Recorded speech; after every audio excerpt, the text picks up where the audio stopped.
I'm John Shumway at the Block Northway up in Ross Township, where, as the marquee would say, they've gotten a lot of places in here, but boy, things are really starting to take off. In fact, they have just announced 3 new businesses coming in. Actually, 3 new businesses and an update on the 4th.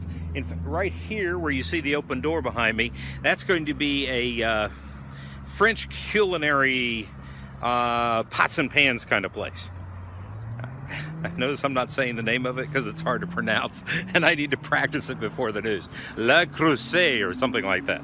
Anyway, I'll get it down before 5 and 6 o'clock. And then over here, see where Wahlburgers is up there? Just below Wahlburgers is going to be a new Blaze Pizza.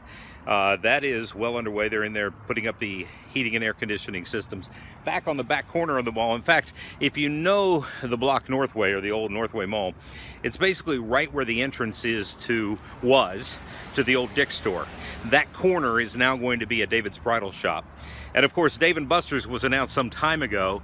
It's been about a year in the making, and we now know when Dave & Buster's is finally going to open. In fact, in talking to the folks at the mall here, that is one of the biggest questions they get, is when is Dave & Buster's finally going to open? Well, we'll be able to answer that for you tonight.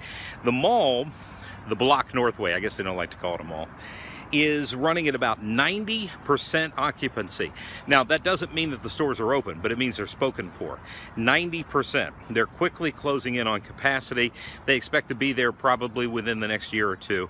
And then the total project, there's still some places out behind the mall where they've got plans for apartments and maybe some office buildings, and there are a few out parcels where businesses could be built. And we're still talking about 5 years or more for the development of those. So the Block Northway is coming along very quickly. Tonight at 5 and 6 o'clock, I'll tell you when these new places are going to be opening, what's the update on Dave & Buster's, and then the prognosis for the future as well. All coming up on KDKA-TV News at 5 o'clock. I'll see you then.